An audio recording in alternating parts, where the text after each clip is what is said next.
نحمدہ ونصلی ونسلم علی رسولہ الکریم وعلی آلہ الطیبین الطاہرین اجمعین اما بعد فاعوذ باللہ من الشیطان الرجیم بسم اللہ الرحمن الرحیم وَإِذَا سَأَلَكَ عِبَادِي عَنِّي فَإِنِّي قَرِيبٌ أُجِيبُ دَعْوَةَ الدَّاعِ إِذَا دَعَانِ فَلْيَسْتَجِيبُوا لِي وَلْيُؤْمِنُوا بِي لَعَلَّهُمْ يَرْشُدُونَ۔ صدق اللہ مولانا العظیم۔ سورہ بقرہ کی 186 نمبر آیت مبارکہ آپ نے سماعت فرمائی۔ ارشاد باری تعالیٰ ہے، اور اے محبوب، جب تم سے میرے بندے میرے بارے میں پوچھیں تو میں نزدیک ہوں، دعا قبول کرتا ہوں پکارنے والے کی جب مجھے پکارے۔ تو انہیں چاہیے کہ میرا حکم مانیں اور مجھ پر ایمان لائیں تاکہ کہیں راہ پائیں۔ اس آیت مبارکہ میں جن الفاظ کا انتخاب کیا گیا ان کے لفظی معانی ملاحظہ فرمائیں۔ ارشاد فرمایا وَإِذَا سَأَلَكَ، اور جب آپ سے سوال کریں۔ سوال کا معنی ہوتا ہے طلب کرنا، مانگنا، درخواست کرنا، پوچھنا، یعنی آپ سے پوچھیں، آپ سے درخواست کریں میرے بارے میں۔ عبادی، عبد کی جمع ہے، معنی ہے میرے بندے۔ اللہ رب العالمین نے اپنی مخلوق پر، انسانوں پر کرم فرمایا اور بندوں کی نسبت اپنی طرف کر کے اپنی رحمت کا اظہار فرمایا کہ میرے بندے میرے بارے میں پوچھیں۔ تو فرمایا فَإِنِّي قریب، میں قریب ہوں۔ یہ قرب کئی طرح کا ہوتا ہے۔ بعض اوقات زمانے کا قرب ہوتا ہے، بعض اوقات جگہ کا قرب ہوتا ہے، بعض اوقات نسبت کا قرب ہوتا ہے کہ ایک کی نسبت دوسرے کے قریب ہوتی ہے، بعض اوقات مسافت کا قرب ہوتا ہے، بعض اوقات قدرت کا قرب ہوتا ہے۔ اور اللہ رب العالمین جب فرماتا ہے کہ میں قریب ہوں تو وہ اپنے قدرت کے لحاظ سے اور اپنے فضل و کرم کے لحاظ سے بندوں کے قریب ہوتا ہے۔ یہاں یہ بات ذہن نشین رہیں کہ امام راغب اصفہانی رحمۃ اللہ تعالیٰ علیہ فرماتے ہیں کہ ایک ہوتا ہے اللہ کا بندوں کے قریب ہونا، اور ایک ہوتا ہے بندے کا رب کے قریب ہونا۔ اللہ کا بندوں کے قریب ہونا، اس کا معنی تو یہ ہے کہ وہ اپنے فضل کے اعتبار سے، اپنے کرم کے اعتبار سے، اپنی قدرت کے اعتبار سے بندوں کے قریب ہے۔ اور بندے کا رب کے قریب ہونا، اس کا مفہوم یہ ہوتا ہے کہ بندے کے اندر اوصاف صحیحہ اور اوصاف محمودہ کثرت سے پائے جائیں تو یہ اللہ کا قرب ہوتا ہے۔ پھر ارشاد فرمایا کہ اجیبو، میں قبول کرتا ہوں۔ لفظ اجیب جوبن سے بنا ہے اور اس کا معنی ہوتا ہے کاٹنا، تراشنا۔ تالاب کو جوبتن کہا جاتا ہے، اور اسے بھی جوبتن کہنے کی وجہ یہ ہوتی ہے کہ تالاب کی سطح عام سطح زمین سے پستی کی وجہ سے کٹی ہوئی ہوتی ہے، تو اسے جوبتن کہہ دیا جاتا ہے۔ اسی طرح کسی سوال کا جب جواب دیا جاتا ہے تو جواب کو بھی اسی لیے جواب کہا جاتا ہے کہ اس سے سلسلہ کلام کٹ جاتا ہے، ختم ہو جاتا ہے۔ کسی نے سوال کیا، اس کا جواب دے دیا گیا، بات کٹ گئی، ختم ہو گئی۔ اور اس لیے بھی اس کو جواب کہا جاتا ہے کہ وہ کلام ہوا کو کاٹتا ہوا سننے والے کے کان تک پہنچ جاتا ہے، اس لیے اسے جواب کہتے ہیں۔ تو ارشاد فرمایا کہ اے میرے محبوب، جب میرے بندے آپ سے میرے بارے میں سوال کریں تو میں قریب ہوں، اور اجیب دعوت الداعی اذا دعان، کہ جب مجھے پکاریں تو میں اپنے پکارنے والے کی آواز کو سنتا ہوں، دعا ان کی قبول کرتا ہوں۔ تو اجیب فرمایا کہ مجھے پکاریں تو میں ان کی دعا قبول کرتا ہوں۔ یاد رہے کہ فرمایا جا رہا ہے کہ میرے محبوب آپ سے سوال کریں میرے بارے میں میرے بندے، تو سوال دو طرح کا ہوتا ہے. ایک سوال تو وہ ہوتا ہے جس کا تقاضا ہوتا ہے کہ اس کا جواب گفتگو میں دیا جائے، یعنی کسی نے کوئی بات پوچھی، آپ نے گفتگو میں وہ بات آپ نے وہ گفتگو میں بات بتا دی، تو یہ سوال ہوتا ہے جو گفتگو کا تقاضا کرتا ہے. اور دوسرا سوال کی نوعیت وہ ہوتی ہے کہ جس کے بدلے میں صرف گفتگو کافی نہیں ہوتی، بلکہ اس کے بدلے میں کوئی انعام، کوئی اکرام، کوئی داد، کوئی افضال ہوتا ہے، کوئی عطا ہوتی ہے. مثلاً آپ سے کوئی سائل کوئی چیز مانگے تو سوال تو اس نے کر دیا، آپ صرف لفظوں میں اسے جواب دے دیں تو یہ اس کے سوال کا مقتضا نہیں ہے، بلکہ اس کے سوال کا تقاضا یہ ہے کہ آپ اسے کچھ نہ کچھ عطا کریں، دیں. تو یہاں ارشاد فرمایا کہ اے میرے محبوب، جب میرے بندے آپ سے میرے بارے میں سوال کریں تو اس کا بدلہ کیا ہوگا؟ میں ان سے کلام کروں گا؟ فرمایا نہیں، وہ میرے بارے میں پوچھتے ہیں تو ان کا سوال دوسری نوعیت کا ہے، تو میں ان کی دعا کو قبول کرتا ہوں، ان پر کرم نوازی کرتا ہوں، انعام و اکرام سے نوازتا ہوں. پھر ارشاد فرمایا کہ جب پکارنے والا مجھے پکارتا ہے تو میں اس کی پکار پر لبیک کہتا ہوں اور اس کا مقصود اسے عطا فرماتا ہوں. دعوت الداعی اذا دعان، یہاں ارشاد فرمایا کہ میں ان کی دعا قبول کرتا ہوں. دعا کا معنی کیا ہوتا ہے؟ قرآن مجید فرقان حمید میں یہ لفظ بڑی کثرت سے استعمال ہوا، اور لفظ دعا اس کی تھوڑی تفصیل ملاحظہ فرمائیں کہ اس کا معنی ہوتا کیا ہے. قرآن مجید میں لفظ دعا 6 معنوں میں استعمال ہوا ہے. پہلا معنی بلانا یا پکارنا، جس طرح ارشاد باری تعالیٰ ہے سورہ بنی اسرائیل کی 71 نمبر آیت مبارکہ میں، یوم ندعو کل اناس بامامہم، کہ قیامت والے دن ہم ہر جماعت کو اس کے امام کے ساتھ بلائیں گے، یعنی ہر جماعت کو اس کے سردار کے نام سے بلایا جائے گا کہ اے فلاں کے پیروکاروں اور اے فلاں کے متبعین. تو پکارنا ندعو. اسی طرح سورہ آل عمران کی 153 نمبر آیت مبارکہ میں ارشاد فرمایا والرسول یدعوکم فی اخراکم، کہ رسول دوسری جماعت میں تمہیں پکار رہے تھے. اسی طرح سورہ انفال کی 24 نمبر آیت مبارکہ میں ارشاد فرمایا کہ یا ایھا الذین آمنوا استجیبوا للہ وللرسول اذا دعاکم لما یحییکم. تو یہاں اور دیگر بہت سارے مقامات میں لفظ دعا استعمال ہوا جس کا معنی ہے بلانا یا پکارنا.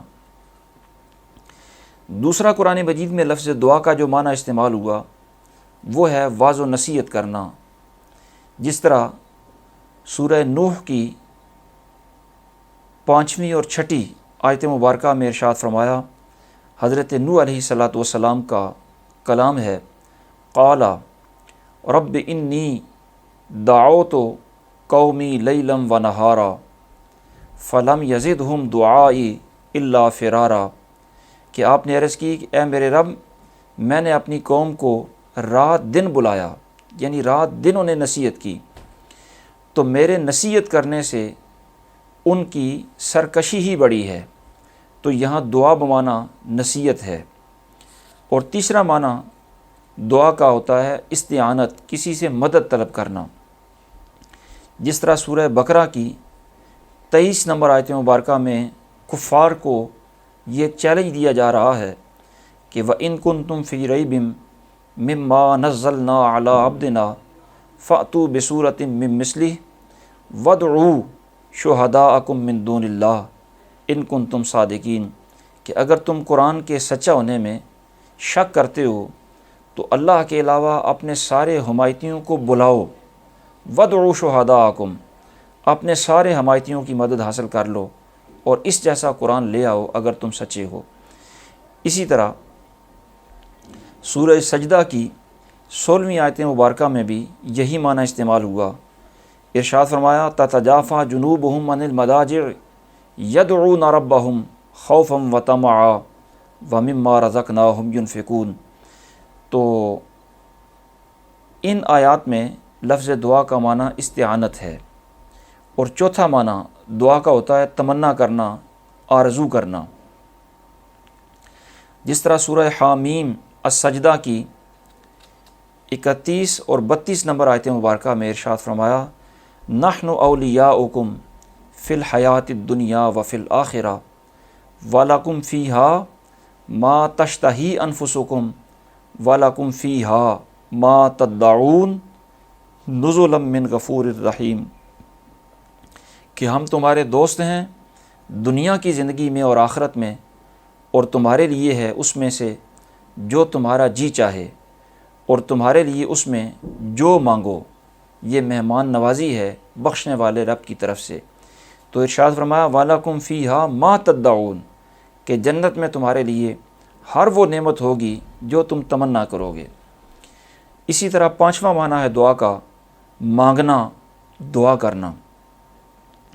جس طرح سورہ آل عمران کی 38 نمبر آیت مبارکہ میں ارشاد باری تعالیٰ ہے ہنالک دعا زکریا ربہ، کہ وہیں پر حضرت زکریا علیہ السلام نے اپنے رب سے دعا کی۔ اسی طرح سورہ ابراہیم کی 39 نمبر آیت مبارکہ میں ارشاد باری تعالیٰ ہے ان ربی لسمیع الدعاء، کہ بے شک میرا رب دعا سننے والا ہے۔ سورہ اعراف کی 55 نمبر آیت مبارکہ میں ارشاد باری تعالیٰ ہے ادعوا ربکم تضرعا وخفیہ، کہ اپنے رب سے دعا کرو گڑ گڑاتے اور آہستہ۔ تو کثیر بہت ساری اور بھی آیات ہیں جن میں دعا بمعنی مانگنا اور دعا کرنا استعمال ہوا، اور چھٹا معنی دعا کا عبادت ہوتا ہے۔ جس طرح سورہ جن کی 18ویں آیت میں ارشاد باری تعالیٰ ہے وَأَنَّ الْمَسَاجِدَ لِلَّهِ فَلَا تَدْعُوا مَعَ اللَّهِ أَحَدًا، کہ مسجدیں اللہ ہی کی ہیں تو اللہ کے ساتھ کسی کی عبادت نہ کرو۔ تو لا تدعو بمعنی لا تعبدو، کہ اس کے ساتھ کسی کی عبادت نہ کرو۔ اسی طرح سورہ شعراء کی 213 نمبر آیت مبارکہ میں ارشاد فرمایا فلا تدع مع اللہ الہا آخر فتکون من المعذبین، اللہ کے سوا دوسرا خدا نہ پوج کہ تجھ پر عذاب ہوگا۔ اسی طرح سورہ قصص کی 88 نمبر آیت مبارکہ میں ارشاد فرمایا ولا تدع مع اللہ الہا آخر لا الہ الا ہو کل شیء ہالک الا وجہہ لہ الحکم والیہ ترجعون۔ یہاں بھی دعا بمعنی عبادت ہے۔ خلاصہ کلام یہ ہے کہ قرآن مجید فرقان حمید میں لفظ دعا 6 معنوں میں استعمال ہوا، اور اگر ان 6 معنوں کو آپ بنظر غائر دیکھیں تو نتیجہ یہ نکلے گا کہ بنیادی طور پر جو معنی بنتے ہیں وہ 3 بلکہ 2 معنی بنتے ہیں۔ ایک معنی ہوتا ہے پکارنا، اور ایک معنی ہوتا ہے عبادت کرنا۔ اور اب سوال یہ ہے کہ کب دعا کا معنی پکارنا ہوگا اور کب دعا کا معنی عبادت کرنا ہوگا۔ آخر کوئی ایسا اصول، کوئی ایسا ضابطہ ہونا چاہیے جس سے یہ معلوم کیا جا سکے کہ دعا بمعنی عبادت کس وقت ہوگا اور دعا بمعنی پکار یہ کس وقت مراد ہوگا۔ اس سلسلے میں مفسر قرآن مورخ زمان حضرت علامہ مولانا مفتی محمد جلال الدین قادری رحمۃ اللہ تعالی علیہ نے اپنی تفسیر احکام القرآن میں علامہ عبدالغفور ہزاروی رحمۃ اللہ تعالی علیہ کے افادات کے حوالہ سے یہ اصول اور ضابطہ نقل فرمایا کہ لفظ دعا 2 حال سے خالی نہیں، کہ اس کا صلہ الہ ہوگا یا نہیں۔ اگر صلہ الہ ہو تو معنی پکارنے کا ہوگا، جس طرح ارشاد باری تعالیٰ ہے واللہ یدعو الی الجنہ، ارشاد فرمایا اولئک یدعون الی النار واللہ یدعو الی الجنہ، تو یہاں دعا کا وسیلہ الی کے ساتھ آ رہا ہے سورہ بقرہ کی 221 نمبر آیت مبارکہ میں، یعنی یہ کفار مشرک یہ تمہیں جہنم کی طرف بلاتے ہیں، پکارتے ہیں، اور اللہ رب العالمین تمہیں جنت کی طرف بلاتا ہے۔ اور اگر لفظ دعا کا صلہ اعلان نہ ہو تو پھر دعا سے خالی نہیں کہ لفظ دعا صیغہ امر کے ساتھ مستعمل ہوگا یا نہیں۔ اگر لفظ دعا صیغہ امر کے ساتھ مستعمل ہو تو پھر دعا سے خالی نہیں کہ اس کا مفعول رب العالمین کا کوئی اسم گرامی ہوگا یا غیر اللہ کا کوئی نام اس کا مفعول ہوگا۔ اگر صیغہ امر ہو اور اس کا مفعول رب العالمین کا کوئی نام بن رہا ہو تو پھر معنی عبادت والا ہوگا، جیسے ارشاد فرمایا ادعو ربکم تضرعا وخفیہ، کہ اپنے رب سے دعا کرو گڑ گڑاتے اور آہستہ، اور دعا ظاہر ہے عبادت ہے، بلکہ اس کو تو عبادت کا مغز کہا گیا۔ اسی طرح ارشاد فرمایا قال ربکم ادعونی استجب لکم، کہ تمہارے رب نے فرمایا مجھ سے دعا کرو میں قبول کروں گا، اور دعا کرنا ظاہر ہے عبادت ہوتا ہے۔ یہ تو ہے کہ اگر لفظ دعا صیغہ امر سے استعمال ہو اور مفعول اس کا اللہ رب العالمین کا کوئی نام ہو، ادعو ربکم، تو پھر معنی عبادت والا ہوگا۔ اور اگر اللہ رب العالمین کے کسی اسم کے علاوہ غیر اللہ اس کا کوئی مفعول بن رہا ہو تو پھر معنی پکارنے والا ہوگا، جس طرح حضرت ابراہیم علیہ السلام کے قصے میں ارشاد فرمایا کہ 4 پرندے اپنے ساتھ مانوس کر لیں، پھر ان کے ٹکڑے ٹکڑے کر کے مختلف پہاڑوں پر ڈال دیں۔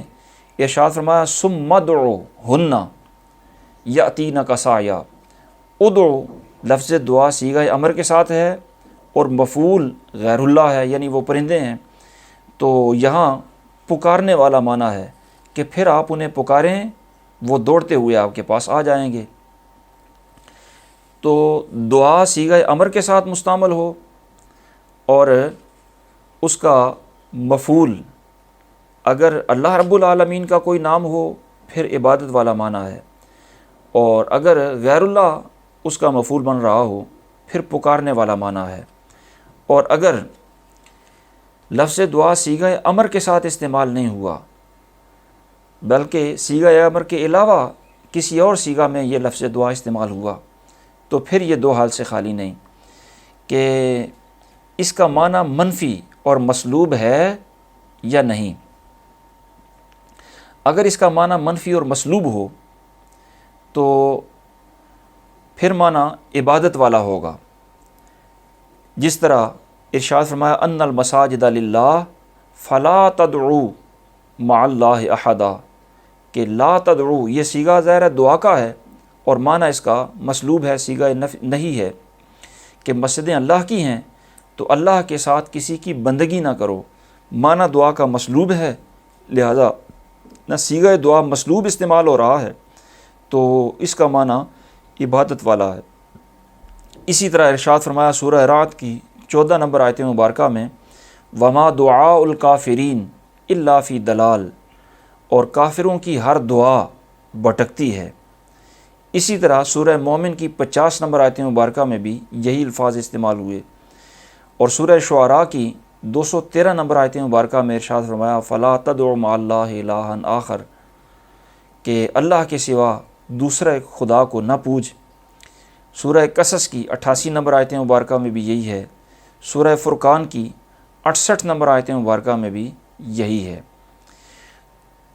معنی یہ ہے، خلاصہ یہ ہے کہ اگر لفظ دعا صیغہ امر کے ساتھ نہیں تو پھر دعا سے خالی نہیں کہ معنی اس کا مسلوب اور منفی ہے یا نہیں۔ اگر مسلوب اور منفی ہے تو پھر دعا بمعنی عبادت ہوگا۔ صرف ایک مقام ہے قرآن مجید میں کہ جہاں یہ صورت پائی جا رہی ہے اور وہاں دعا بمعنی عبادت نہیں بلکہ دعا بمانا پکارنا ہی ہے۔ اور وہ صورت ہے کہ جہاں لفظ دعا 2 دفعہ استعمال ہو اور ایک دفعہ معنی مسلوب ہو اور دوسری دفعہ معنی مسلوب نہ ہو، جس طرح سورہ فرقان کی 14 نمبر آیت مبارکہ میں ارشاد فرمایا لا تدعوا اليوم ثبورا واحدا وادعوا ثبورا کثیرا، کہ آج ایک موت نہ مانگو بلکہ بہت ساری موتیں مانگو۔ تو لا تدعوا یہ مسلوب ہے اور وادعوا ثبورا کثیرا یہ غیر مسلوب ہے۔ تو دعا 2 دفعہ استعمال ہوا، ایک دفعہ حرف سلب کے ساتھ اور دوسری دفعہ مثبت طریقے سے، تو یہاں پر یہ معنی عبادت والا نہیں ہوگا بلکہ پکارنے والا معنی ہوگا۔ اور اگر دعا کا معنی مفہوم مسلوب نہ ہو تو پھر دعا سے خالی نہیں کہ اس کا مخاطب اور فاعل مومن ہے یا کافر۔ اگر فاعل مومن ہے تو پھر دعا سے خالی نہیں کہ مفعول اس میں جلالت بن رہا ہے یا نہیں۔ اگر مفعول اس میں جلالت ہے تو معنی عبادت کا ہے، جس طرح ارشاد فرمایا وَاصْبِرْ نَفْسَكَ مَعَ الَّذِينَ يَدْعُونَ رَبَّهُمْ بِالْغَدَاةِ وَالْعَشِيِّ، کہ اپنے آپ کو ان سے مانوس رکھو جو صبح و شام اپنے رب کی عبادت کرتے ہوئے اسے پکارتے ہیں۔